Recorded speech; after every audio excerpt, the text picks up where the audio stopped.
कुछ बात हम कहना चाहते हैं, थोड़ा सुनिएगा ध्यान से। अभी अपने मन में ये बात हटा दीजिएगा कि हम किसके क्या हैं, ये सब हटाइए। पहले इंसान है हम लोग, हम सब ने शिव को अपना गुरु बनाया है।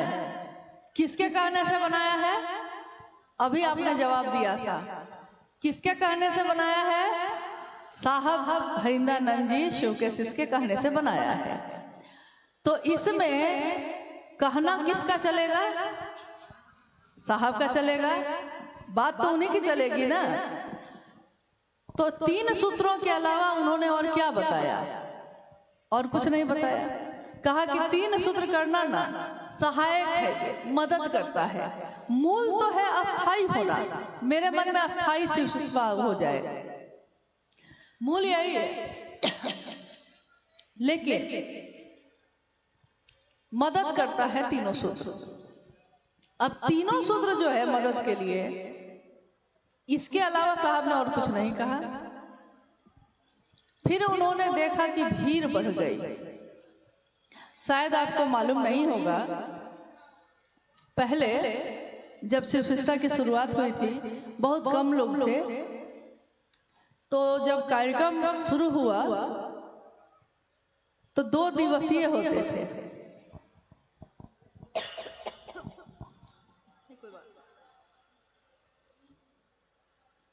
2 दिवसीय होते थे उस समय। साहब उस समय 3 बार जाते थे शिव चर्चा के लिए, जैसे आज दोपहर में, फिर रात में, फिर कल होके दोपहर में। बीच में बाकी गुरु भाई गुरु बहनों की चर्चा भजन चलती थी। लोग बहुत कम थे, घर की व्यवस्था जैसी व्यवस्था थी, सबकी सुरक्षा देखी जा सकती थी। और महादेव का काम बढ़ाना था तो मेहनत करनी थी, ज्यादा से ज्यादा समय देना था। लेकिन जैसे ही संख्या बढ़ने लगी तो सबसे पहले साहब ने 2 दिवसीय कार्यक्रम बंद किए और उन्होंने 1 दिवसीय कार्यक्रम शुरू किए कि नहीं, अब से कार्यक्रम 1 दिन का ही होगा। अब कोई उस समय साहब से मिला, फिर बाद में वो मिला ही नहीं उनसे कभी। उस समय मिला जब 2 दिवसीय होते थे, बाद में मिला ही नहीं। तो नहीं मिला और लोग उसको बोल रहे हैं कि 2 दिवसीय मना हो गया है, तब भी वो किए जा रहा है, इसलिए कि फिर वो मिला ही नहीं उनसे। उसको लगा कि हाँ हम कर सकते हैं। 1 दिवसीय कार्यक्रम भी जब थोड़ा लंबे होने लगे तो साहब ने देखा कि अब संख्या और ज्यादा बढ़ गई। तो मान लीजिए कि इतने लोगों का रहना, खाना, सोना, पानी, शौचालय, इन सारी चीजों की व्यवस्था करना बहुत कठिन है। हो भी जाए अगर तो फिर गुरु बहनों की संख्या ज्यादा है और गुरु भाइयों की संख्या भी है। तो सुरक्षा का मामला तो दोनों के साथ है। सुरक्षित रहें हम। देखिए, अपने परिवार के लिए कोई ऐसा सोचता है, जिसको आपसे मतलब नहीं रहेगा वो रात भर आपको बैठाएगा और नचवाएगा और गवाएगा। लेकिन जिसकी आप बहन हैं, जिसके आप भाई हैं, जिसका आप परिवार है, वो आपकी सुरक्षा सोचेगा, वो आपका शुभ और भला सोचेगा। दूसरा क्यों सोचेगा? तो साहब ने सोचा। उन्होंने फिर ये निर्देश जारी किया, परिपत्र जारी किए गए थे उस समय कि कोई भी कार्यक्रम जो है दिवा काल में होंगे, यानी दिन में ही। अब सुबह से शाम तक के बीच में आपको जब सुविधा हो कर सकते हैं, लेकिन जब अंधेरा हो रहा है उससे पहले लोगों को छोड़ दीजिए ताकि लोग सुरक्षित अपने घर पहुंच जाएं। हमारी माँ है, हमारी बेटी है, हमारी बहन है, हमारा भाई है, वो सुरक्षित अपने घर चला जाए। यहाँ तक कि अगर किसी बहन का भाई भी उसके मायके जाता है और उसको लौटना है तो बहन को उससे प्यार बहुत है, वो चाहती है कि भाई और रुके, लेकिन देखती है कि रात होने वाली है और भाई को लौटना है, तो बहन जबरदस्ती उसको कहती है चले जाओ भैया, चले जाओ, समय पे घर पहुंच जाना, पहुंच के फोन करना कि सुरक्षित पहुंच गए कि नहीं, करती है कि नहीं? तो जो आपका अपना होगा वही न सोचेगा। साहब ने कहा अब हमको साहब की बात माननी है कि नहीं माननी है? साहब ने कहा है तो मानिएगा ना। साहब ने कभी नहीं कहा कि मुट्ठा का मुट्ठा अगरबत्ती जलाना। अरे क्यों जला रहे हैं? कभी कभी आरती या ये सब करने से किसी किसी की सारी जल गई। एक बच्चे के आंख में जो आरती कर रहे थे लोग मान नहीं रहे थे, आरती किए जा रहे थे। तो आरती जब होती है तो सब कोई आरती लेना चाहता है। एक गुरुबान के गोद में उसका बच्चा था, उस बच्चे की आंख में ही जलती हुई बत्ती गिर गई। साहब को बहुत कष्ट हुआ। उस दिन उन्होंने खाना नहीं खाया 2 दिन तक। यही सोचते रहे कि मेरे कहने को भी नहीं मानते लोग। आप कहिएगा उनकी पीड़ा क्या है? जब शिव शिष्यों का परिवार उनका अपना परिवार है तो उनकी पीड़ा ये है कि उनके लोग ही अब उनकी बात नहीं सुन रहे हैं। तो आपकी पीड़ा क्या है? क्या हम और आप इस रास्ते पे चले हैं किसी और के कहने से? तो हमको बात किसकी माननी चाहिए? किसमें हमारा आपका भला है? हमको उन्हीं की बात माननी चाहिए जिनके कारण से वो मेरे गुरु हुए हैं। फिर बाद बाकी काम में आप अपनी मर्जी चलाइए, आपकी जो मर्जी हो करिए। नहीं, इसलिए रात्रिकालीन चर्चाएं आप मत करिए। गोधूली बेला तक चल सकता है, लेकिन सुरक्षित लोग अपने घर लौट जाए, शाम होते होते लौट जाए। जिज्ञासा है दीदी, अभी 5 जिज्ञासा इसमें साहब की से संबंधित है, वो विसर्जन को लेकर इसमें लिखे हैं।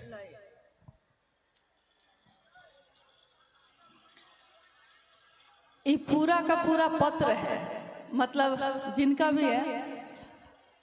एक जिज्ञासा नहीं है और ये जिज्ञासा भी नहीं है, कह सकते हैं आप, क्योंकि साहब ने कहा शिव का शिष्य बनना, साहब ने कहा शिव को गुरु बनाना, लेकिन एक परिधि है। हर व्यक्ति की एक मर्यादा होती है, हर जीवन की एक सीमा रेखा होती है।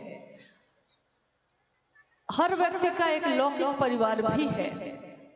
महादेव की बात करते हैं हम, शिव शिष्य की दुनिया में हम सब एक परिवार हैं, लेकिन एक लौकिक परिवार भी आपका है, आपका भी है, साहब का भी रहा है। आपके परिवार में आपके पति, आपके भाई बहन, आपके माता पिता, बच्चे सब रहते हैं और कुछ परंपराओं का पालन आप करते हैं, क्योंकि समाज में रह के ही महादेव की बात की जा सकती है। साहब हरिनानंद जी ने कभी भी सामाजिक मान्यताओं को या परंपराओं को तोड़ने के लिए नहीं कहा। उन्होंने तो कहा कि महादेव को अपना गुरु बनाना और हर चीज में महादेव को शामिल करना।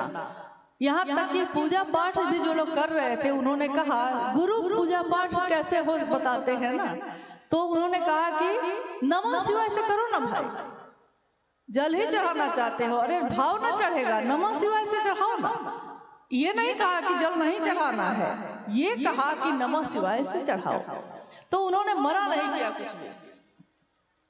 अब जिसने भी ये लिखा है गुरु भाई, उन्होंने लिखा है कि संपूर्ण शिष्य संपूर्ण गुरु होते हैं। साहब स्वयं शिव हैं, शिव के प्रिय जगह शमशान है, तो उनकी अस्थियां क्यों गंगा नदी में प्रवाहित किया गया? क्या उचित है, क्या अनुचित है, बताएं। तो पहली बात तो यह है कि ये उनकी सीमा का प्रश्न ही नहीं है, लेकिन तब भी संपूर्ण शिष्य संपूर्ण गुरु होता है, सच है, सही है। कोई गुरु अपने शिष्य को अपने जैसा बनाता है, शिव भी अपने गुरु हैं तो अपने शिष्य को अपने जैसा बनाएंगे। इस कालखंड में शिव के शिष्य हरिनानंद जी ने अपने आचरण से ये प्रस्तुत किया कि शिव का शिष्य कैसा होता है। आचरण से यानी अपने जीवन से न्यूनतम व्यवस्था में भी सुखी रहा जा सकता है। शिव सबको देने वाले हैं, जो प्रेम करता है वो देता है, लेता नहीं। बनो तो शिव, रहो तो शिव, जियो तो शिव। इस दुनिया में आप रहते हैं, शिव की दुनिया है ये, आपकी दुनिया में शिव क्यों नहीं रहता? यानी साहब श्री हरिनानंद जी ने शिव के गुरु स्वरूप को आत्मसात किया और शिव के सारे लक्षण उनमें दिखाई दिए। स्वाभाविक है जो गुरु होगा वो अपने शिष्य को अपने जैसा ही बनाएगा। लेकिन ये लिखते हैं कि शिव का प्रिय जगह शमशान है। अरे भाई, कौन बोल दिया आपको कि शिव का प्रिय जगह शमशान है? कहाँ शिव का प्रिय जगह नहीं है? क्या ये शिव की जगह नहीं है? शिव की दुनिया में आप रहते हैं, शिव की दुनिया की सारी चीजें तो आपकी शिव की ही हैं। तो जो शिव का है तो सब प्रिय है उसको, चाहे वो नदी नाले हो, चाहे वो धरती हो, चाहे वो 49 तरह के पवन हो, सब तो शिव के प्रिय हैं। शमशान के बारे में लिखा गया है। कहने का ये है आगे कि उनकी अस्थियां गंगा नदी में प्रवाहित क्यों की गई? अस्थियां यानी इस शरीर की जो बची हुई जो राख होती है या जो हड्डी के टुकड़े होते हैं उनको अस्थियां कहा जाता है, अस्थि कहा जाता है। माँ गंगा नदी में प्रवाहित क्यों की गई? एक शिव के शिष्य होने के नाते साहब हैदरानंद जी ने भारत देश की सभी परंपराओं और कानून सबका पालन किया है।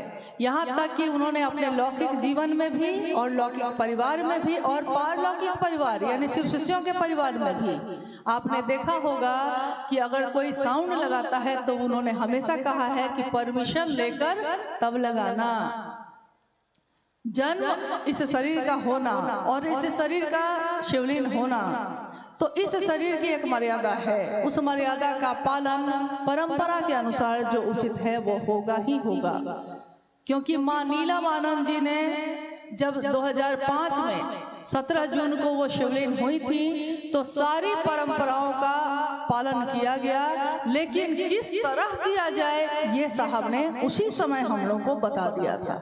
उसी समय 2005 में ही साहब ने बता दिया था कि जो दिव्य आत्मा होती है, जो शिव का अंश होती है, उसके लिए आपको क्या करना चाहिए। तो हम लोगों को जो उन्होंने बताया था उनके लिए हम लोगों ने वही किया है। इसलिए उनके निर्देश या आदेश के बिना कुछ भी न हुआ है न होगा। अब है साहब का मतलब, दूसरी जिज्ञासा है। साहब का मतलब परमात्मा ईश्वर शिव होता है। फिर साहब को प्रथम शिव शिष्य क्यों संबोधित किया जाता है? जबकि प्रथम शिव शिष्या माँ भवानी है, राजमणि नीलमानंद है। देखिए आधा ज्ञान जो है बड़ा खतरनाक होता है। आधा ज्ञान से अच्छा है कुछ नहीं जानना, ये ज्यादा अच्छा है। कहावत है हम लोगों में, अधजल गगरी छलकत जाए। गगरी को या तो पूरा भर लीजिए या खाली रखिए, वो ज्यादा अच्छा है। लेकिन आधा रहेगा तो पूरे रास्ते छलकता ही जाता है। वही हो गया है, पहले पूरी बात को समझना चाहिए। और साहब की बातों को अगर आपने सुना है तो ध्यान से सुनिए। साहब ने इस शरीर में रहते हुए अंतिम संगोष्ठी में यह कहा कि परमात्मा जो है, जिज्ञासा ये आई थी और उस जिज्ञासा को संगोष्ठी में मैंने ही पढ़ा था। साहब मेरा एक है और न दूजो कोई। जो साहब को, यानी साहब को ही मैं कह रही थी ये बात कि जिज्ञासा ये है कि साहब मेरा एक है और न दूजो कोई। जो दूजा साहब करे वो दूजो कुल का होए।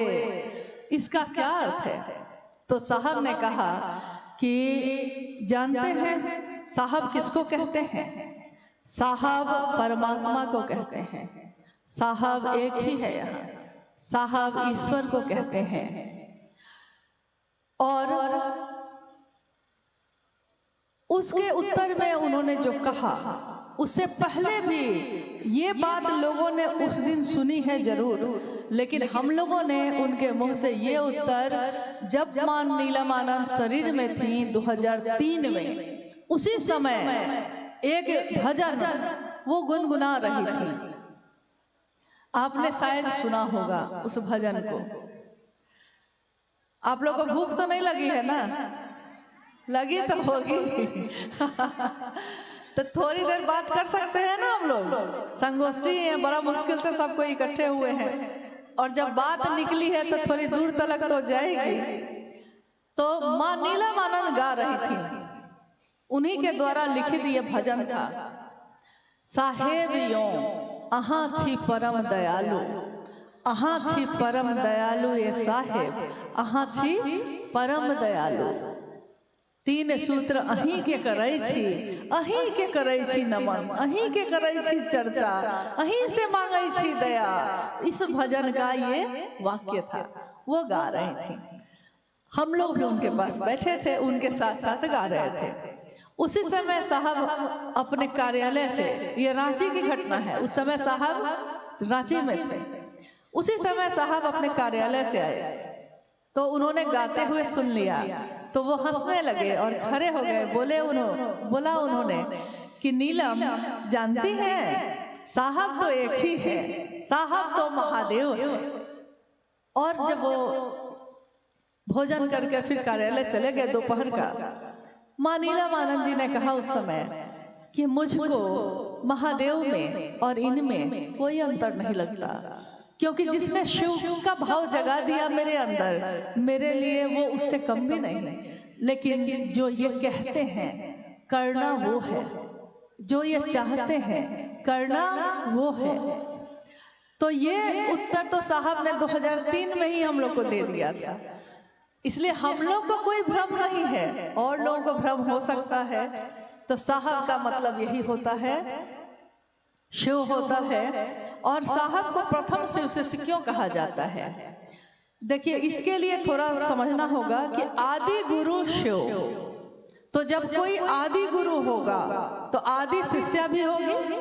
जब कोई प्रथम गुरु होगा, पहला गुरु, तो उस समय उनका कोई शिष्य भी हुआ होगा, क्योंकि गुरु परंपरा चली है तो शिष्य परंपरा होगी। गुरु बिना शिष्य के चल ही नहीं सकता है, शिष्य बिना गुरु के शिष्य बन ही नहीं सकता है। तो आदि गुरु शिव की पहली शिष्या, प्रथम शिष्या माँ भवानी स्वयं है। ये शिव पे आधारित तंत्र साहित्य में लिखा है कि माँ भवानी प्रथम शिष्या है शिव की। माँ भवानी कौन है? शिव की शक्ति। और आप गौर कीजिएगा, मैंने भी जब प्रणाम किया है तो कहा है, आप सुनते शायद नहीं हैं या समझते नहीं हैं। हम लोग हमेशा ये कहते हैं इस कालखंड के प्रथम शिव के शिष्य। इस कालखंड के यानी जो काल चल रहा है, अभी कलयुग जो चल रहा है, इस खंड में पहला शिव का शिष्य जो है उसको हम नमन कर रहे हैं। और उन्होंने उसके बाद पहले चिट्ठी माँ नीलम आनंद जी को लिखी थी, जिसमें लिखा था कि नीलम, मैंने शिव को अपना गुरु बना लिया है, तुम भी बना लो। माँ नीलम आनंद जी ने भी शिव को अपना गुरु बना लिया। उसके बाद शिव शिष्यता बढ़ती चली गई। तो प्रथम शिष्या तो स्वयं माँ भवानी है। इस कालखंड के प्रथम शिष्य साहब हरिंद्रानंद जी हैं। यानी शिष्यों की श्रृंखला है जिसमें ये जो काल चल रहा है और जो महादेव का संदेश आया, जो आज भी कागज पे लिखा है, उपवन में सुरक्षित रखा गया है। उपवन जहाँ साहब का शरीर का अंतिम समय गुजरा है और जहाँ उस ऊर्जा का अनुभव आज भी हमारे आपके जैसे सभी शिव शिष्य करते हैं। तो जो ऊर्जा जहाँ है सो है, जो शाश्वत सत्य है सो है। किसी को सही लगे कि गलत लगे, लेकिन जहाँ सत्य है, सत्य तो सत्य होता है, उसकी अपनी चमक है, उसका अपना एहसास है तो है। तो वहाँ ये जो लिखा हुआ है अभी भी रखा है, जिसमें महादेव का संदेश जब आया था उसमें एक पंक्ति थी कि हरिंद्र की बताई विधा ही मनवंतरों तक के लिए पर्याप्त है। और साहब ने भी ये कहा महादेव से, एक शिवरात्रि में आरती के समय जब उनका मन ठहर गया महादेव पे और महादेव से बात करने लगा, तो उन्होंने कहा कि मैंने महादेव से कहा कि ये जो आपके नाम की, उस समय हर भोला हर शिव का संकीर्तन चल रहा था, तो साहब ने कहा कि आपके नाम की जो गूंज उठ रही है चारों तरफ, मैं चाहता हूँ कि ये गूंज पूरी दुनिया में उठे और मैं इसका साक्षी रहूं। शरीर खत्म होता है, लेकिन जो साधु है उसकी बात खत्म नहीं होती, उसकी ऊर्जा खत्म नहीं होती। तो उस दिन जो उन्होंने कहा है कि गूंज उठे और मैं साक्षी रहूं, तो मैं हूं या आप हो या कोई हो, अगर शिव की बात करता है, कोई भी शिव को अपना गुरु मानता है और उसकी घोषणा होती है, तो हम सबको ये समझना चाहिए कि साहब शिव से हरिंदानंद जी स्वयं साक्षी हैं इस बात के। कोई देखे ना देखे, लेकिन वो तो देख रहे हैं हम आप क्या कर रहे हैं। तू जहां भी है मेरी निगाह में है, हम जहां भी रहेंगे उनकी निगाह में है। हम दूसरों से मुक्त हो सकते हैं, लेकिन उनके कहे अनुसार ना कर पाए अगर, तो इस अपराध की सजा पाने से उनसे मुक्त नहीं हो सकते। इसलिए किसी का भय ना हो, भय नहीं, प्रेम है ये, प्रेम बस ही सही जो उन्होंने कहा है उसके अनुसार करने की कोशिश करिएगा। यह चिट्ठी बहुत लंबी है, लेकिन इस सारी जिज्ञासाओं में घूम फिर के एक ही बात है कि साधु मरते नहीं हैं, साहब स्वयं शिव हैं, लेकिन उनके फोटो पर माला क्यों पहनाते हैं। तो क्या किया जाए, उनकी तस्वीर को फेंक दिया जाए ताकि दूसरे लोग अपनी तस्वीर लगा लें। हम शिव के शिष्य और हम सब क्या, हमारे बाद आने वाली पीढ़ी भी तस्वीर तो एक ही लगेगी और साहब और दीदी की लगेगी और किसी की नहीं लगेगी। ये हम होने ना देंगे, क्योंकि उन्होंने हमको शिव से मिलवाया है और किसी ने नहीं मिलवाया। तो हमारा मन क्या इतना भी कृतज्ञ नहीं होता है कि उनकी तस्वीर से भी दिक्कत होने लगी।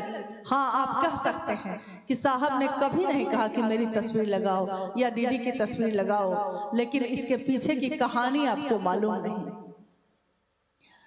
साहब के शरीर में रहते हुए जब माँ शिवलीन हुई 2005 में, माँ नीलमानंद शिवलीन हुई, कुछ लोगों ने जगह जगह कहना शुरू कर दिया कि नीलम दीदी की ताकत हम ही को मिल गई। कोई ये कहता, कोई ये कहता, यहाँ तक कि कुछ लोगों ने तो अपनी तस्वीर छपवा के बांटनी भी उस समय शुरू कर दी थी जब साहब शरीर में थे, उनकी आंखों के सामने इस तरह की बातें शुरू हुई।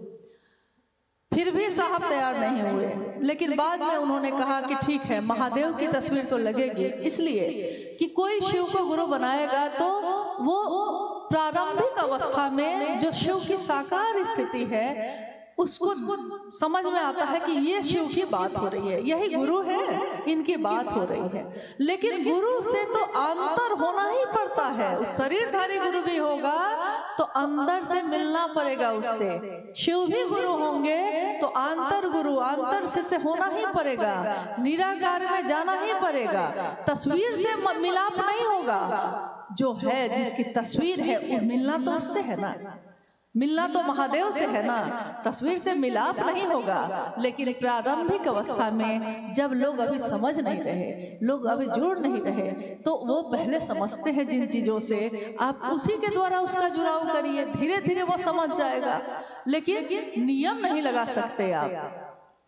अब रही बात माँ नीलमानंद की तस्वीर, तब उन्होंने कहा कि महादेव की तस्वीर के साथ नीलम की तस्वीर लग सकती है। फिर माँ नीलमानंद जी की तस्वीर लगने शुरू हो गई और कुछ समय के बाद, कुछ वर्ष के बाद, साहब देवघर में थे उसी समय, कुछ कार्यक्रम में जब साहब के साथ हम लोग भी गए और हम लोगों ने देखा कि जिस गुरु भाई ने ये आयोजन किया था, क्योंकि साहब ने मना कर दिया था अपनी तस्वीर लगाने से, तो उस गुरु भाई ने अपनी ही तस्वीर लगवा ली थी बैनर पे। शहर में प्रवेश करते समय हम लोगों ने देखा कि शिव गुरु महोत्सव का बैनर लगा हुआ है और उस बैनर पे उस आयोजक गुरु भाई की तस्वीर लगी है। लौटने के बाद हम लोगों ने साहब से कहा कि आपसे अनुरोध है, आप नहीं चाहते, ये सब जानते हैं, आपने कभी नहीं चाहा, लेकिन आज दिक्कत ये हो गई है कि अगर आपको नहीं देखेंगे लोग तो हर व्यक्ति अपनी तस्वीर लगाने के लिए तैयार है। आज कुछ लोगों ने साहब की तस्वीर को हटाया, क्यों, क्या दिक्कत थी साहब की तस्वीर से? दीदी जिसने ममता का छांव दिया आपको, उनकी तस्वीर से दिक्कत हो गई, क्योंकि दिक्कत उनकी तस्वीर से नहीं है, चाहत तो अपनी स्थापना की है, भूख तो अपनी स्थापना स्थापना की पैदा हो गई। लोग आपको जानने लगे, लोग आप में साहब को देखने लगे, लोग आपको ही दीदी समझने लगे। इसकी चाहत जब जग जाएगी तो आपको सबसे ज्यादा परहेज उन्हीं से होगा। यहाँ भस्मासुर की कमी नहीं है। भस्मासुर ने तो महादेव से ही वरदान प्राप्त किया था और महादेव पे ही टेस्ट करने चला था। आइए महादेव आप पे रख के देखते हैं भस्म होते हैं कि नहीं। यहाँ तक की कहानी तो बहुत लोग जानते हैं, लेकिन भस्मासुर का हाल क्या हुआ था ये कहानी भी आप जानते होंगे। एक दिन उसने अपने ही सिर पे हाथ रख लिया। तो जिन लोगों को शिव की शिष्यता में महादेव से परहेज है, साहब दीदी की तस्वीर से परहेज है। तस्वीर जरूरी नहीं है, लेकिन इसलिए जरूरी है क्योंकि लोग आने वाले समय में ऐसे असंख्य लोग होंगे जिन्होंने सशरीर साहब और दीदी का दर्शन नहीं किया है। आप में से ही बहुत लोगों ने माँ नीलमानंद जी को शरीर में नहीं देखा होगा। अगर कोई अनजाना आदमी यहाँ आए और वो महिला अपनी तस्वीर लगा दे और नीचे लिख दे दीदी नीलमानंद, तो आप तो समझिएगा कि वही दीदी नीलमानंद है। तो लोग जाने समझें, सही चीज पे रहें, इसके लिए जरूरी है और ये व्यवस्था में किया गया है। खुशी नहीं है इसमें किसी को। साहब ने तो चाहा है महादेव की स्थापना हो, स्थापना तो महादेव की ही होगी और किसी की तो हो नहीं सकती। लेकिन जिसने बताया है उसके लिए कृतज्ञ भी नहीं होइएगा, उसके लिए एहसान भी नहीं मानिएगा। ये तो शिव का शिष्य नहीं हो सकता। अब रही बात की फोटो पे माला क्यों पहनाते हैं। अरे भाई माला पहनाना मतलब तो जरूरी नहीं है कि फोटो पे पहनाते हैं आप तो माला किसी के स्वागत में आने पे भी देते हैं उसको। तो क्या वो खत्म हो गया है, शरीर से खत्म हो गया? नहीं, आप अपने श्रद्धा के पुष्प अर्पित करने की कोशिश करते हैं, लेकिन अर्पित तो हृदय होता है, फूल थोड़े ही होते हैं।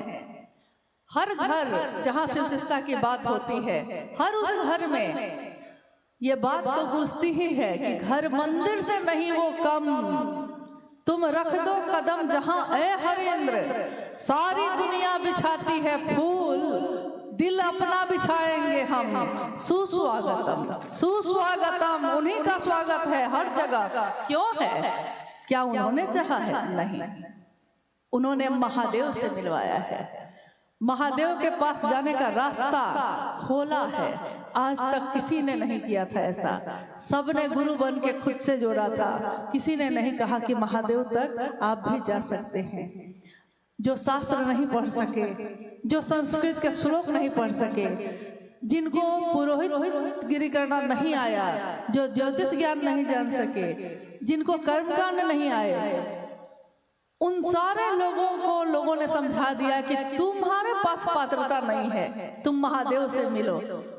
लेकिन एक ऐसे शिव के शिष्य आए जिन्होंने हर दिल में ये ज्योति जलाई, हर दिल में ये आग लगाई कि शिव तुम्हारे अपने हैं, पहचानो। और जो अपना होता है उससे मिलने के लिए किसी औपचारिकता की जरूरत नहीं, किसी शिष्टाचार की जरूरत नहीं, उससे तो सीधे जाके मिल लिया जाता है। जो अपने हो तुम इसीलिए तो हाल सुनाने आया हो, अपने हो तुम इसीलिए फटकार सुनाने आया हो। तुम अपने हो तो हाल भी सुनाते हैं, तुम अपने हो तो फटकार भी सुनाते हैं। तो अपनों में तो शिष्टाचार और औपचारिकता की जरूरत नहीं होती। तो महादेव को अपना बनाने के बाद उन्होंने पहली बार हमारे मन में सचमुच में समझ में आया कि हम महादेव से मिल सकते हैं, महादेव के शिष्य बन सकते हैं। इससे बड़ी बात और क्या होगी? बातें और बहुत ज्यादा हैं। इस जिज्ञासा का तो अंत ही नहीं है भाई, चिट्ठी बहुत लंबी है। हालांकि हम पढ़ ही देते हैं कि साहब ने कहा कि जो शिव को गुरु माने हैं वह मेरे कलेजे का टुकड़ा है। माँ नीलमानंद जी ने गुरु भाई गुरु बहनों कह के संबोधित किया है, लेकिन कुछ भाई शिव के शिष्य को क्षेत्र का वर्कर कहते हैं। इसका क्या मतलब है? देखिए, जब जो काम करिएगा उस समय उसी से संबोधित किया जाता है। साहब डिप्टी कलेक्टर थे और एक दिन गाड़ी चलाने लगे। ये कहानी आपने सुनी होगी उनकी चर्चा में उनसे। अपने ही गांव में सिवान आए हुए थे, सिवान के लोग हैं ना यहाँ, सिवान आए हुए थे, गाड़ी चला रहे थे, बाजार था, एक महिला सब्जी खरीद रही थी, झुक के गाड़ी से टकराते टकराते बच गई। तो वो घूमी और उसने कहा, ये ड्राइवर साहब सूझत नहीं थे, दिखाई नहीं ना देता कि खराब नहीं है।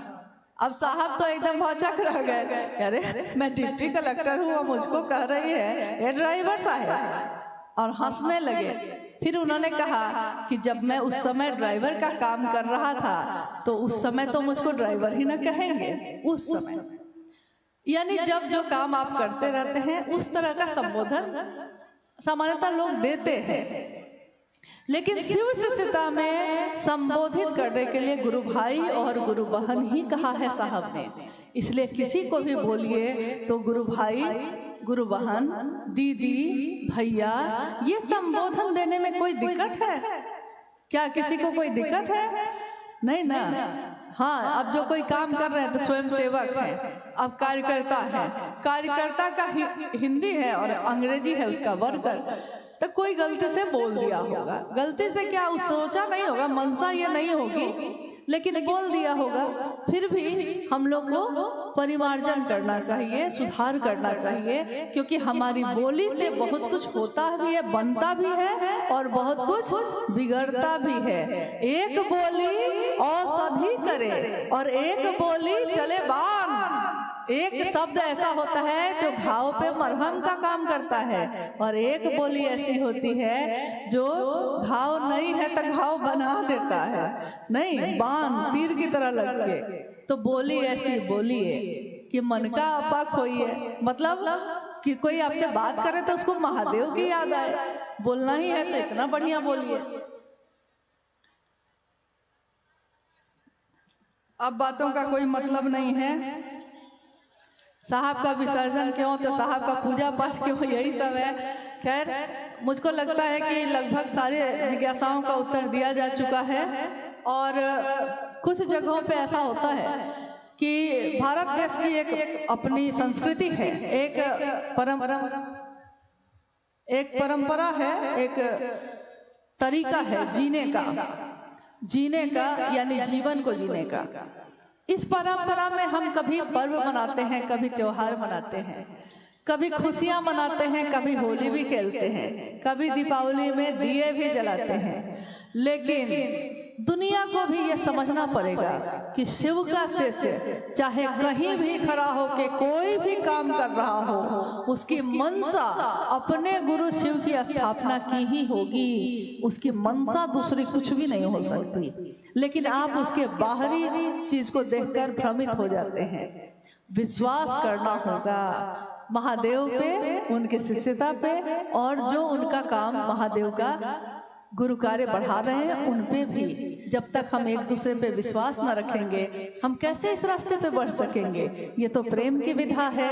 प्रेम दीजिएगा, प्रेम मिलेगा, ये हम लोग की अनुभूति है। गाली दीजिएगा तो गाली मिलेगी, झगड़ा कीजिएगा तो झगड़ा और दुगुना मिलेगा।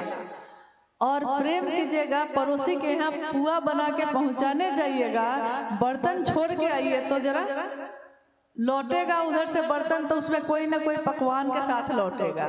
लौटता है कि नहीं? नहीं, हम लोग यहाँ ये भी परंपरा है, ये भी हमारी परंपरा है कि किसी ने कुछ दिया है उससे ज्यादा उसको लौटाए। किसी ने शिव दिया है, किसने? साहब श्री ने शिव को दिया है, तो उन्होंने शिव को मांगा भी है, शिव शिष्यता मांगी है। तो हम आप इसमें पड़े हुए हैं कि कौन क्या कर रहा है, कौन क्या नहीं कर रहा है। इसको छोड़कर क्या शिव की शिष्यता का उपहार हम साहब को दे रहे हैं? क्योंकि वो तो साक्षी हैं, वो तो देख रहे हैं हमको, आपको। तो जहाँ चलिए, जहाँ रुकिए, हर जगह तो आदमी ही आदमी है, बेशुमार आदमी है। हर जगह, हर कहीं जहाँ में देखिए बेशुमार आदमी है। और हर जगह आपकी संभावना है महादेव की बात करने की। आपका इंतजार कर रहे हैं लोग, जाइए महादेव की बात करिए और अपने गांव में अपने आचरण से प्रस्तुत करिए इस बात को कि शिव शिष्यता क्या होती है। शिव शिष्यता में लोग शिव की बात करते हैं, कभी रामायण की कथा होती रही, महाभारत की कथा होती रही, शिव की कथा होती रही, जो लिखा गया जो बीत गया उसकी बात होती रही। आज जब इस कालखंड में पहली बार शिव की चर्चा चल रही है और चलती जा रही है, बढ़ती जा रही है कि शिव की चर्चा हर व्यक्ति की अपनी अनुभूति है, ये किताबी ज्ञान नहीं है, ये किसी ने कहा है, किसी का प्रवचन नहीं है, ये अपनों से अपनी बात है। अपने गुरु शिव की शिष्यता मेरे दिल में जो उतरी आपके दिल में उतारते हैं, आपके दिल में जो उतरी उनके दिल में उतारते हैं। यह विधा अनुपम है, जितना दूसरों में दीजिएगा उतना वापस लौटेगा भी। आप लोग बड़े कष्ट में रहे हैं और क्या कष्ट में रहे हैं? नहीं चलिए, हम लोग का सौभाग्य है, लेकिन कामना करते हैं कि पूरा पूर्वांचल एक होकर महादेव का काम करे, ताकि पूरा उत्तर प्रदेश ही नहीं, उत्तर प्रदेश में रहने वाले लोग जहाँ जहाँ भी रहते हैं वहाँ तक अपने महादेव का संदेश लेकर जाए। हम अपने जीवन में और क्या कर सकेंगे क्या नहीं हम नहीं जानते, लेकिन इतना जरूर जानते हैं कि महादेव ने जो दिया है इतनी हमारी आपकी औकात नहीं थी। एक बात और चलते चलते कहना चाहेंगे, यह गुरु का मंच है, आप जानते हैं गुरु के मंच की कुछ गरिमा होती है, उसका कोई सम्मान होता है। भले इस पे शिव के शिष्य आके बैठते हैं, चर्चा करते हैं, भजन करते हैं। ये निवेदन मैंने कितनी जगह पे किया और आज आपसे भी करती हूँ कि हम में से कोई गुरु भाई गुरु बहन अगर आता है, भजन गाता है, तो भजन में अगर नाम लेना है उसको तो सिर्फ महादेव और साहब दीदी का लेना चाहिए। हमारी या अनुभव की या आने वाले किसी का नाम लेना ये बिल्कुल ठीक बात नहीं है, ये बहुत ही खराब बात है। और मुझको लज्जा आ रही थी जब वो गुरु भाई हम लोग का नाम लेकर भजन गा रहे थे, मुझको शर्मिंदगी हो रही थी और हम लोग को लग रहा था कि कहते नहीं है कि जमीन में गड़ जाना जैसे होता है, वैसा लग रहा था। क्योंकि खुशी तब होती है जब किसी के मुंह से एक शानदार आवाज निकलती है, एक जोरदार आवाज निकलती है कि महादेव और साहब दीदी की गूंज उठती है उसके हृदय से। लेकिन किसी और का नाम चाहे अपना ही सही क्यों ना, बहुत खराब लगता है, अच्छा नहीं लगता। तो आपसे निवेदन है कि कृपया इस मंच से कहीं भी, आप भी कहीं मंच लगाते हैं, आप भी कहीं बात करते हैं, महादेव और साहब दीदी के अलावा और किसी को प्रणाम अलग से करने की जरूरत नहीं है। आप कहिएगा कि सभी गुरु भाई गुरु बहन को प्रणाम, प्रणाम हो गया नहीं। और गीत और भजन मामूली नहीं होते हैं। जब गांव के गीतों में महादेव के गुरु की बात होने लगी, जब गांव के गीतों में साहब और दीदी की गूंज उठने लगी, तो शर्त है ये, मतलब विश्वास करिए कि अब शिव शिष्यता से कोई भी इस नाम को अलग नहीं कर सकेगा। क्योंकि गांव के गीत हमारी परंपरा में है, ये पीढ़ी दर पीढ़ी जाती है। हमारे बच्चे हमसे सीखते हैं, फिर उनके बच्चे सीखते हैं, फिर उनके बच्चे सीखते हैं। इसलिए बहुत सोच समझ के करिएगा। महादेव और साहब दीदी, बस इसी में सब है। आप सभी के चरणों में प्रणाम है। आप सब लौकिक जीवन की महत्वपूर्ण झलक यहाँ देखने को दुनिया को मिली। जिस साल वो यहाँ थे और उनके तीनों बच्चे साथ में, यहीं बगल में ब्लॉक ऑफिस है जहाँ पे बीडीओ साहब का आवास था।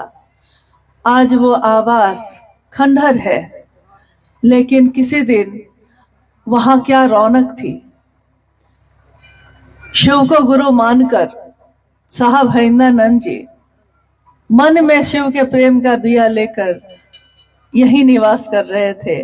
मां नीलम आनंद भगवती स्वरूपा, शक्ति स्वरूपा, लेकिन एक सामान्य महिला की तरह उनके साथ रह रही थी। और लौकिक जीवन के उनके तीनों बच्चे जो छोटे छोटे थे।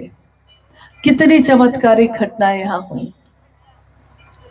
साहब हमेशा कहते हैं कि मैंने शिव को गुरु बनाया था तो भगवान समझकर ही बनाया था। गुरु भगवान होते हैं तो भगवान गुरु क्यों नहीं है, मात्र इतना सोचकर ही बनाया था। यानी जिस दिन बनाया था उस दिन नहीं जानता था कि वो गुरु है भी कि नहीं। दुनिया में जो भगवान समझ के लोग उनकी पूजा कर रहे थे, उसी भगवान को ये सोचकर कि जब वो भगवान है, जो ईश्वर के भी ईश्वर है, महेश्वर है, तो उस महेश्वर का कोई अंश होगा, उस महेश्वर में जो रूप होगा वही धरती पे उतरता है। ऐसा मैंने सोचा तो मुझको लगा कि अगर गुरु भी कोई होगा धरती पे तो वो शिव गुरु होगा, तभी धरती पे भी कोई गुरु है। तो उन्होंने शिव को ही गुरु बना लिया। बाद में उनके जीवन में बहुत सारी घटनाएं हुई, तो उनके मन ने समझा या ग्रंथ और शास्त्रों में पढ़कर उन्होंने जाना कि हाँ, शिव तो सचमुच गुरु है। और ये आज मेरी अनुभूति नहीं है, सिर्फ ये हजारों वर्षों से ऋषियों की, मुनियों की, सिद्ध संतों की इस तरह की अनुभूति उनके जीवन में आई थी। लेकिन मेरे जीवन में जो आया है सबसे सुंदर, वो मैंने दूसरों के जीवन में नहीं दिया। तो फिर एक इंसान का ये कर्तव्य नहीं होता। एक इंसान शिव की सबसे सुंदर रचना, उसका कर्तव्य होता है कि जो सबसे सुंदर रंग उसके जीवन के हों, वो दूसरों को भी इस रंग में रंग डाले। इसीलिए शिव की चर्चा सुनने वाले लोग, शिव की चर्चा करने वाले लोगों की स्थिति ऐसी होती है कि लाली मेरे लाल की जित देखो तित लाल। मेरे यार की यानी मेरे शिव की कैसी लाली है ये कि जहां भी देखता हूँ, जहां भी देखूं वही लाल दिखाई देता है। लाली मेरे लाल की जित देखो तित लाल, लाली देखन में गई मैं भी हो गई लाल। यानी एक ऐसा रंग है कि जो देखने जाता है वो भी उसी रंग में रंग जाता है, जो बोलता है वो भी उसी रंग में रंग जाता है। और ये ऐसा रंग है शिव शिष्यता का जो एक बार चढ़ गया तो फिर दूसरा रंग नहीं चढ़ता उस पे। आपने देखा होगा जब होली का त्योहार आता है, हमारे घरों में बहुत सारे लोग तरह तरह के रंग हाथों में लगाकर लोगों के चेहरे पे लगाने जाते हैं। और कभी कभी मैंने खुद देखा कि एक दो बार ऐसा हुआ कि एक ऐसा कलर था, ऐसा रंग था वो कि जो लगा दिया गया तो पूरा चेहरा उस व्यक्ति का चमकने लगा। अब वो ऐसा पेंट जैसा था कि उसके ऊपर लाख और लोग हरे रंग, लाल रंग, पीले रंग लगाते रहे, लेकिन उस रंग पे दूसरा कोई रंग चढ़ा ही नहीं। ऐसा रंग लग चुका था उस चेहरे पे कि जो रंग दूसरा लगाता था वो लगता ही नहीं था, उतर जाता था। जो पहला लगा था वही लगा रह गया। वही मुझको स्मृति दिलाती है इस बात की कि शिव की शिष्यता का रंग भी ऐसा ही है। एक बार चढ़ गया तो जमाने के रंग कितने भी दिखते हैं, हम रहते हैं उसमें, लेकिन हमारे दिल में वो नहीं चढ़ता। आज इस पावन भूमि पे हम सब मिल रहे हैं, अपने गुरु शिव की बात हो रही है, बिना योजना के ये कार्यक्रम। लेकिन मैंने अभी कहा कि इस धरती ने कितने चमत्कार को देखा। साहब हरिंदरानंद जी ने जब शिव को गुरु बनाया, उनके बाद आने वाले 8 वर्षों में उन्होंने और मां नीलम आनंद जी ने दूसरे किसी से नहीं कहा कि शिव को गुरु बनाओ। 8 वर्ष बीत गए, लेकिन इन 8 वर्षों में इसी धरती पे ऐसे ऐसे चमत्कार हुए जिसको दुनिया के लोगों को जब आप बताइएगा तो शायद वो विश्वास भी न करें। उनको लगेगा कि ऐसे ही बात कर रहा है, ऐसा हुआ नहीं होगा। पूजा कक्ष में चावल बिछते थे और चावल पे शिव का संदेश आ जाता था। जो प्रश्न, जो जिज्ञासा लेकर जो बैठता उस पे उत्तर आ जाता। बेलपत्र की बारिश होने लगी, जिसको जो कहते सो हो जाता। जो सामने आता उसको देखकर साहब को समझ में आ जाता, पता चल जाता कि उसके जीवन में क्या होने वाला है। लेकिन बाद के जो 8 वर्ष बीते तो साहब हरिंदरानंद जी ने कहा कि मेरे मन ने यह समझ लिया कि शिव से ज्यादा मुझको और कुछ नहीं चाहिए, क्योंकि इन चमत्कारों से दुनिया नहीं चलती, जीवन नहीं चलेगा। शमशान साधना से, कब्रिस्तान साधना से जीवन नहीं चलता। इसीलिए उन्होंने हर उस काम को करके छोड़ा छोड़ते चले गए। वो शमशान साधना भी छोड़ी, कब्रिस्तान साधना भी छोड़ी, मंत्रों का जप भी छोड़ा, कुंडली साधना छोड़ा, सबका प्रयोग करके देख लिया, लेकिन सबका प्रयोग करके उन्होंने देखा कि हासिल कुछ भी नहीं होता, हाथ खाली के खाली ही रह जाते हैं। और एक दिन शिव को गुरु बनाकर जब चमत्कारों का सिलसिला शुरू हुआ, तब भी साहब ने कुछ वर्षों के बाद ये समझ लिया कि इन चमत्कारों से जगत का भला बहुत कुछ नहीं होने वाला है। हाँ, लोगों ने ये विश्वास कर लिया कि शिव सचमुच में गुरु होते हैं। तब उन्होंने सीधे सीधे लोगों से संवाद करना शुरू किया, हर व्यक्ति से ये कहना शुरू किया कि शिव मेरे गुरु हैं, तुम्हारे भी हो सकते हैं।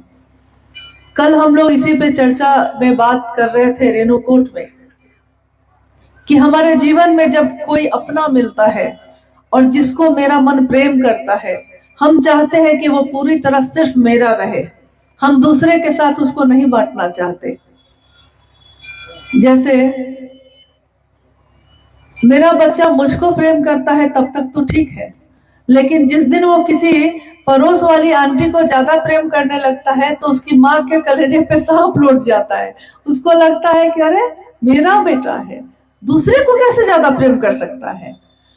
नहीं, बच्चा बड़ा होता है। कल हम लोग यही बात कर रहे थे कि कभी कभी होता क्या है कि जब बच्चा मेरा बड़ा हो गया है, अब उसकी शादी हो रही है कहीं और, तो शादी हो रही है तो अब वो बटेगा।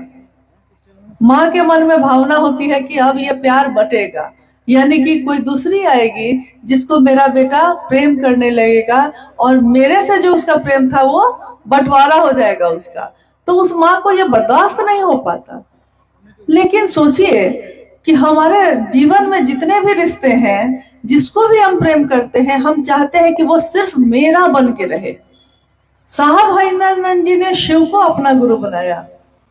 कायदे से तो उनको भी यही सोचना चाहिए था कि ये शिव जो मेरा गुरु हुआ है, ये सिर्फ मेरा गुरु बन के रहे, किसी और का नहीं बने। मैं भी सिर्फ इसका बन के रहूं, किसी और का नहीं बनूं। लेकिन ऐसा हुआ? ठीक इसका उल्टा हुआ, क्योंकि दुनिया के लोग संकीर्णता से सोच सकते हैं, लेकिन जो शिव की तरफ से आता है, जो शिव की दुनिया से आता है, वो संकीर्ण नहीं होता और उसका मन इतना विशाल होता है कि पूरा जगत उसमें समाहित हो सकता है। साहब हरिनानंद जी ने ये आवाहन किया धरती के लोगों का कि आइए, आपके भी गुरु शिव हो सकते हैं। मैंने शिष्य बनकर परीक्षा की है, आपकी परीक्षा प्रार्थनीय है।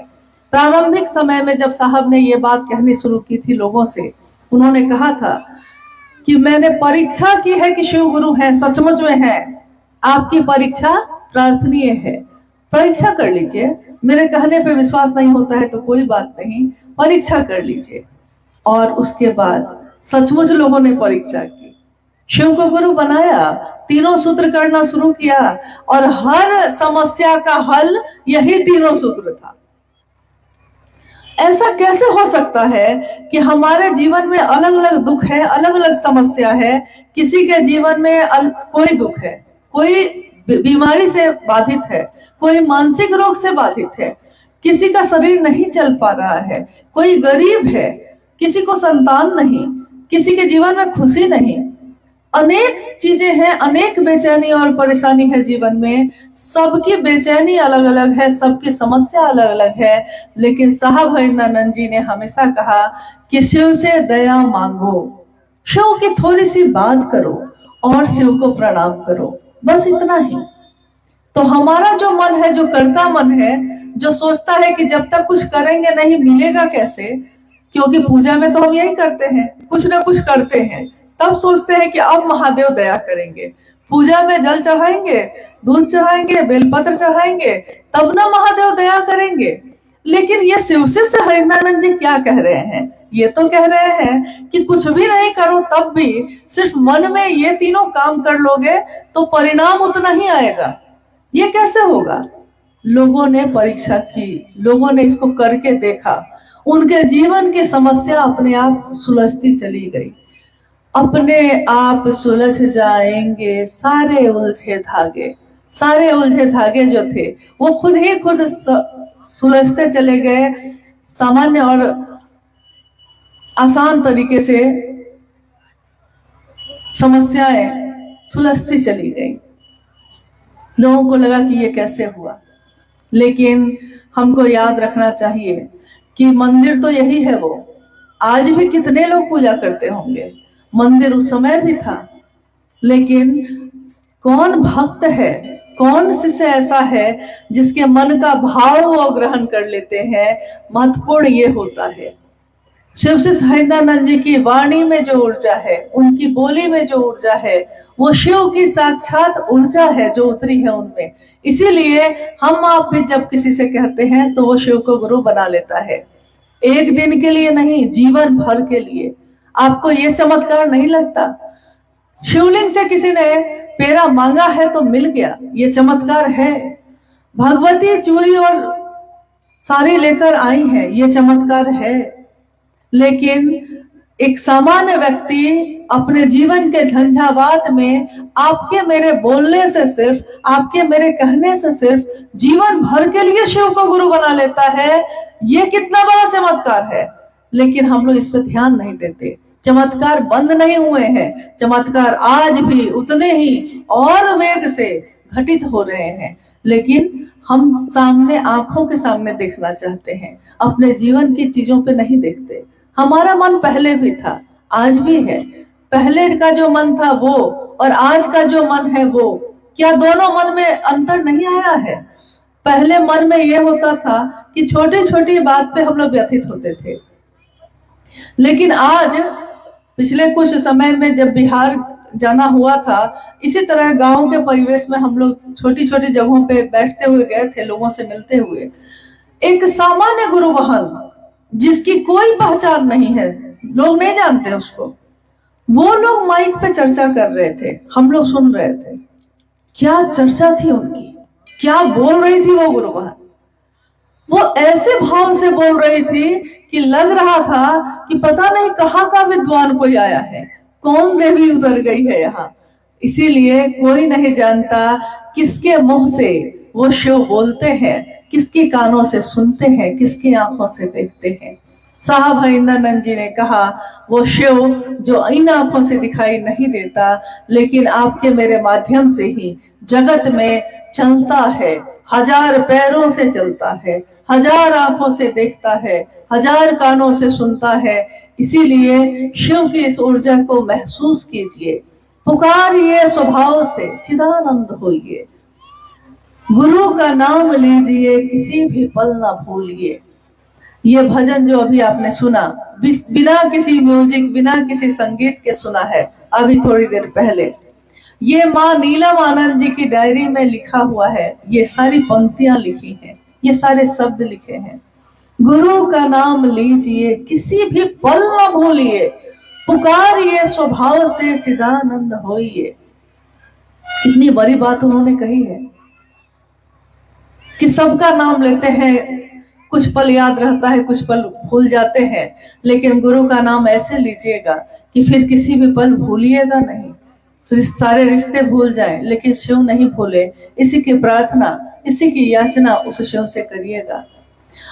एक दिन साहब ने कहा कि एक दिन मेरे मन में ये हुआ था कि इस भारतवर्ष में कितने लाखों शिव के मंदिर हैं, लेकिन मंदिरों में घंटियों की आवाज गूंजती है। लोगों के कानों में जो मधुर ध्वनि गूंज रही थी घंटियों की, साहब हरिंद्रानंद जी उन ध्वनि को लोगों के जीवन में घोलना चाहते थे।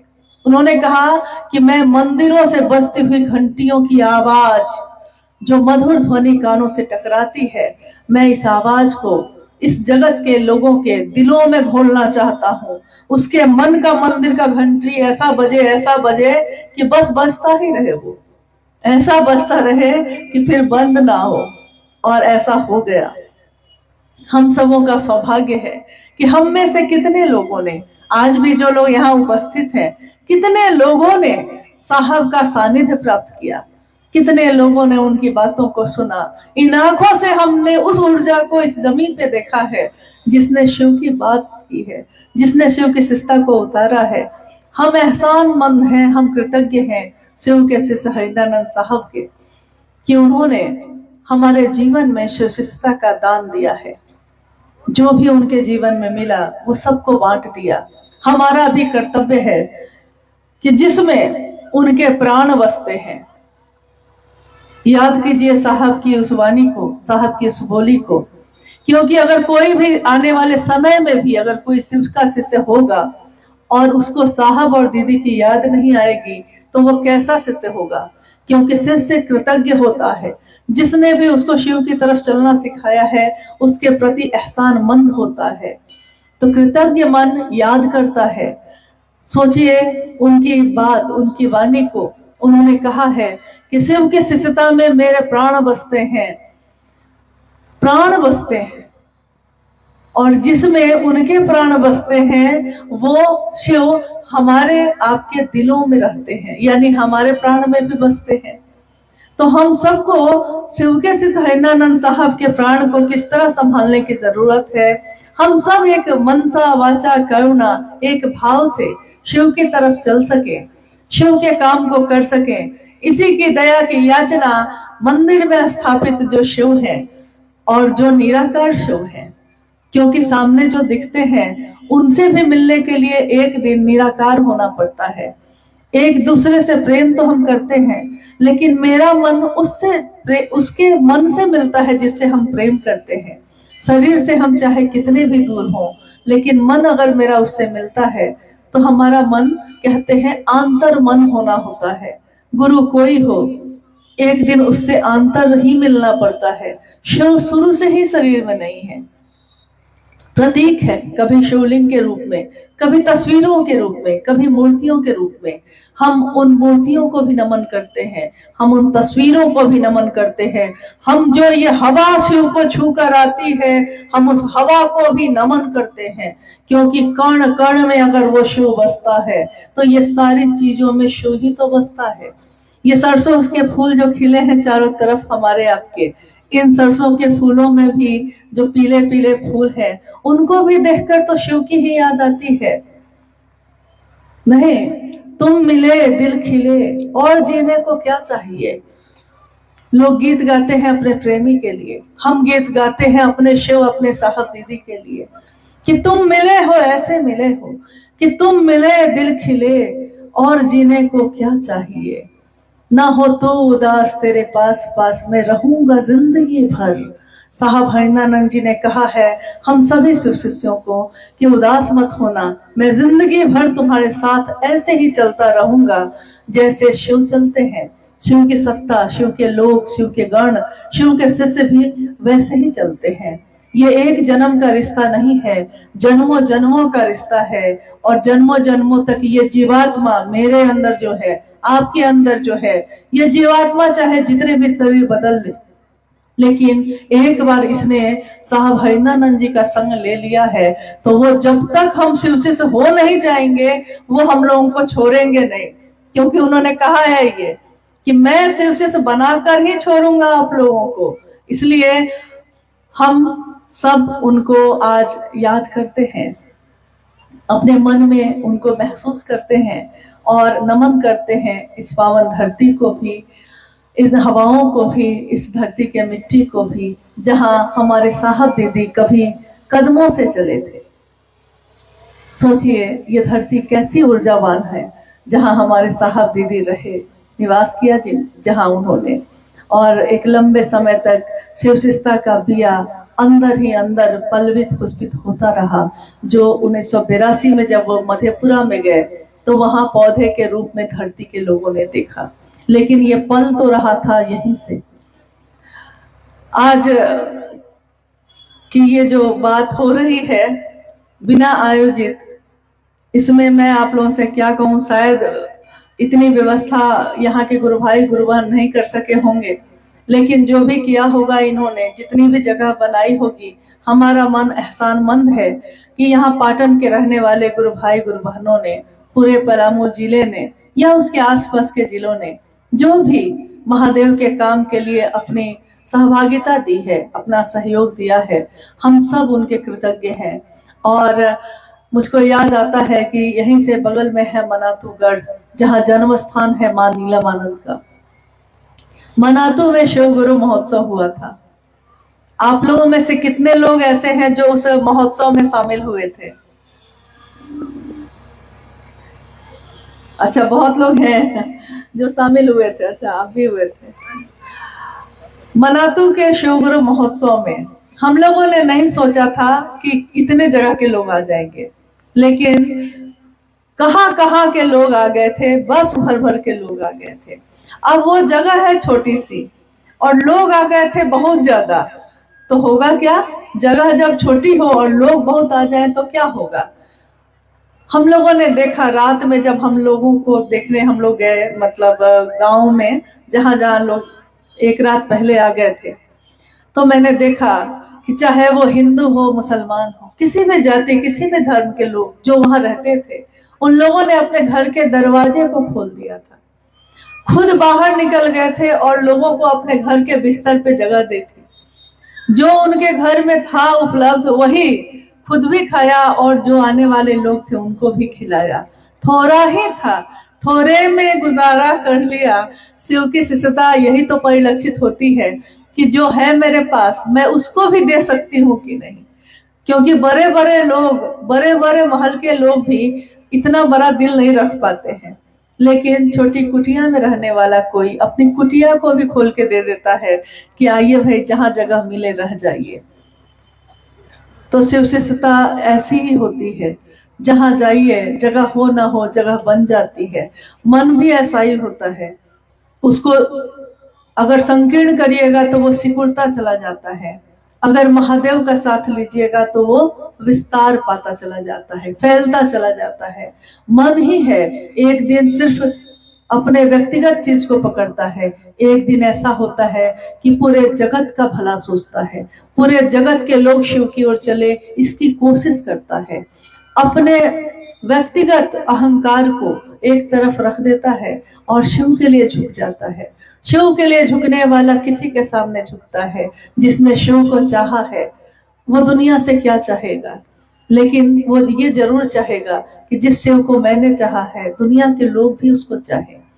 तो हमारा यहाँ आना भी, आपका यहाँ आना भी तभी कृतार्थ होगा, कभी कभी ये उतरेगा हमारे जीवन में जब हम साहब हरिनानंद जी के संकल्प पे अक्षरशः उतर सके। जो उन्होंने कहा है, जो उन्होंने चाहा है, हम भी वही कर सके। क्योंकि प्रेमी का लक्षण भी यही होता है कि तुम दिन को अगर रात कहो तो रात कहेंगे, जो तुमको हो पसंद वही बात कहेंगे। तो साहब हरिनानंद जी को क्या पसंद है? आप लोग बोलिए, क्या पसंद है? खुद भी शिव के शिष्य बनिए और दूसरों को भी प्रेरित करिए। तो साहब हरिनानंद जी ने ही शिव को गुरु बनाया और दूसरों के जीवन में बांटा। शिव गुरु है ये बात सबसे पहले इस दुनिया में किसने कही? इतना धीरे क्या बात, मतलब देखिए, यही बात है जो इंसान में एक है, विशेष उसका गुण है। क्या? किसी के शिकायत करना हो तो सबसे जोर से बोलेगा, शिकायत करने में 2 कदम आगे, लेकिन किसी की बड़ाई करने के लिए कह दीजिए तो सोचेगा, जो है उसको भी सिकोड़ लेगा, खुल के नहीं बोल सकता है। लेकिन शिव की शिष्यता में तो हमको ऐसा नहीं करना है। हम सबों को, इस जगह पे उपस्थित जितने भी लोग हैं, हम सबों को ये याद रखना पड़ेगा, क्योंकि बार बार ये याद करने की जरूरत है। जगत है ना, हर कुछ देर के बाद हम भटक जाते हैं, कभी इसके पीछे जाने लगते हैं, कभी इसके पीछे, कभी मेरे पीछे, कभी उनके पीछे। लेकिन साहब हरिनानंद जी ने कहा है किसके पीछे चलिएगा? शिव के। और शिव गुरु है ये बात किसने कही? पहला, दूसरा, तीसरा सूत्र किसने दिया? धीरे धीरे आ रही है गर्मी जोश धीरे धीरे आ रहा है। तो ये तीनों सूत्र के लिए किसने कहा? तो साहब हरिनानंद जी ने। और इन तीनों सूत्रों को कहा जाता है कि जिसका आदेश होता है उसी का बल, उसी की ऊर्जा उस आदेश में काम करती है। आदेश है गुरु शिव का, उतरा साहब हरिनानंद जी के माध्यम से। क्यों उतरा? क्यों नहीं हम लोग के माध्यम से उतरा? अगर हम और आप इतने विशेष थे तो क्यों नहीं उस दिन हमारे अंदर उतर जाता, आपके अंदर उतर जाता। आज जो हम दुनिया में घूम रहे हैं और हम में से कोई भी अपनी स्थापना की भूख लेकर चल रहा है, उसको याद रखना चाहिए कि अगर उस दिन शिव ने चुना है तो साहब हरिनानंद जी को चुना है। कारण एकमात्र यही है कि शिव की उतरी हुई ऊर्जा हर व्यक्ति बर्दाश्त नहीं कर सकता है। तार में बिजली गुजरी है, हर तार बर्दाश्त नहीं कर सकता है। अगर 440 वोल्ट गुजर गया तो ये मामूली पतली पतली तार जो होती है बिजली की जल जाती है। लेकिन अगर ट्रांसफार्मर होता है तो वो जलता नहीं है, वो उसको बर्दाश्त कर लेता है, संग्रह कर लेता है और धीरे धीरे दूसरे तारों में भेजता है, कम करके, वोल्टेज कम करके, ताकि वो बर्दाश्त कर सके, उसका बल्ब भी जल सके। नहीं तो शिव शिष्यता की ये मूल धारा इस धरती पे उतरी है, जहां जिनके माध्यम से वो एकमात्र है साहब हरिंद्रानंद जी, और कोई नहीं, न कभी कोई हो सकेगा। इस धरती पे इस काल में शिव के शिष्य के रूप में जिसको दुनिया के लोगों ने देखा है वो साहब हरिंद्रानंद जी हैं, अन्यथा और कोई भी नहीं। लेकिन उन्होंने ये चाहा है कि हम सब भी वैसे ही बने। तो हम इस पे अपनी यात्रा पे ध्यान दें, हम इस पे गौर करें कि हम बन रहे हैं कि नहीं। हम ये गौर नहीं करें कि दूसरे क्या कर रहे हैं। जो दूसरा कर रहा है वो खुद समझेगा, हम क्या कर रहे हैं ये हमको समझना है। तो अपनी यात्रा पे ध्यान देना है। आप लोग इससे सहमत हैं कि हमको अपनी यात्रा पे ध्यान देना है, हमको अपने गुरु शिव को याद रखना है, हमको हमेशा साहब दीदी का साथ लेकर चलना है। और हम चलेंगे सबके साथ, दिखेंगे सबके साथ, लेकिन मेरे दिल में राज कौन करता है? मेरे दिल में, मेरे दिल के सिंहासन पे कौन बैठा है? बड़ा धीरे बोलते हैं आप लोग। हम अकेले हैं इसलिए माइक की जरूरत है, लेकिन अगर आप लोग की तरफ पूरे भीड़ में हम उधर उस तरफ रहते तो हम सबसे ज्यादा जोर से चिल्ला के बोलते। नहीं, दीदी साहब बैठे हैं मेरे सीने में। अरे ये बात तो इतनी सुंदर है कि जितने जोर से हम बोल सकते हैं बोलेंगे। कौन बैठा है सीने में? तो दीदी और साहब बैठे हैं सीने में। और किसके कारण बैठे हैं? क्योंकि हम नमन करते हैं अपने साहब को, अपनी दीदी माँ नीलमानंद जी को और अपने गुरु शिव को, कि उन्होंने हमारे आपके जैसे लोगों को, जिनमें कोई योग्यता नहीं, हम अधम हैं, हम पापी हैं, पता नहीं क्या क्या है, लेकिन तब भी शिव ने गले से लगाया है। और शिव जिसको गले से लगा लेते हैं उसकी पूजा तो होती ही है धरती के लोगों में, लेकिन जिसकी पूजा होती है उसको याद रखना चाहिए कि शिव के कारण होती है। शिव से जिस दिन हम अलग हो जाएंगे, शिव से हरिनानंद जी के नाम से हम अलग हो जाएंगे, तो हमारी कोई बिसात नहीं है। इसलिए हमेशा उनका संग लेकर हम चल सके, मनसा वाचा करुणा। अब हम लोग यहाँ से विदा ले रहे हैं। आप सभी के चरणों में प्रणाम करते हुए और शिव की शिष्यता की इस धारा को अपने द्वारा आप जहाँ तक बढ़ा सकते हैं जरूर बढ़ाने की कोशिश करिएगा। महादेव हम सब पे दया करे, महादेव हम सबका कल्याण करे। आप सब